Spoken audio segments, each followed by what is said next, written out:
சொரக்காய் கூட்டு பண்ண போகிறோம். அதுக்கு கொஞ்சம் பாசிப்பருப்பு ஆட் பண்ணிக்கலாம். இது நல்லா வாஷ் பண்ணிக்கலாம். இது நல்லா இப்போ வாஷ் பண்ணியாச்சு.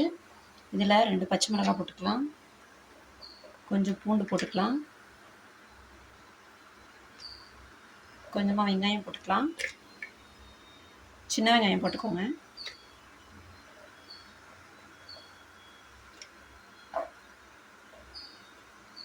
கொஞ்சமாக ஜீரகம் போட்டுக்கலாம். தக்காளி கொஞ்சம் போட்டுக்கோங்க.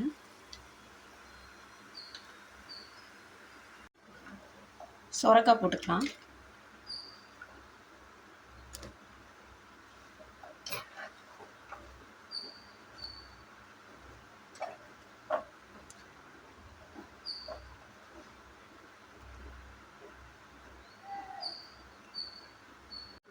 கொஞ்சமாக மஞ்சத்தூள் ஆட் பண்ணிக்கோங்க.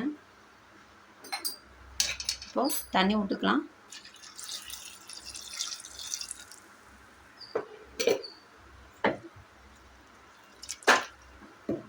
தண்ணி முழுகிற அளவுக்கு இருந்தால் போதும்.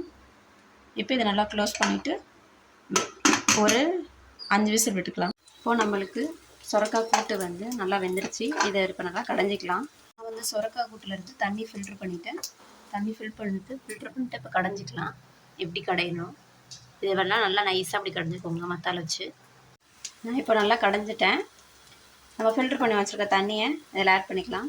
நல்லா தண்ணி ஊற்றி மிக்ஸ் பண்ணிவிட்டு இது ஒரு பவுலுக்கு ட்ரான்ஸ்ஃபர் பண்ணிவிட்டு இதுக்கு தாளிப்பு எப்படி பண்ணலான்னு பார்த்துக்கலாம். தேவையான அளவு உப்பு போட்டுக்கலாம். அடித்ததும் வரமிளகா போட்டுக்கலாம். தக்காளி கருவேப்பிலை எல்லாம் கட் பண்ணி வச்சுருக்கேன். அது கொஞ்சம் ஆட் பண்ணிக்கலாம். மிக்ஸ் பண்ணி விட்டுக்கலாம். இப்போது நம்ம கடைஞ்சி எடுத்து வச்ச கூட்டு இதில் ஆட் பண்ணிக்கலாம்.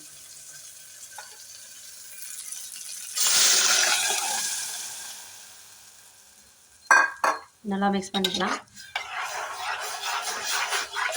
உப்பு வேணால் டேஸ்ட் பார்த்துட்டு போட்டுக்கோங்க.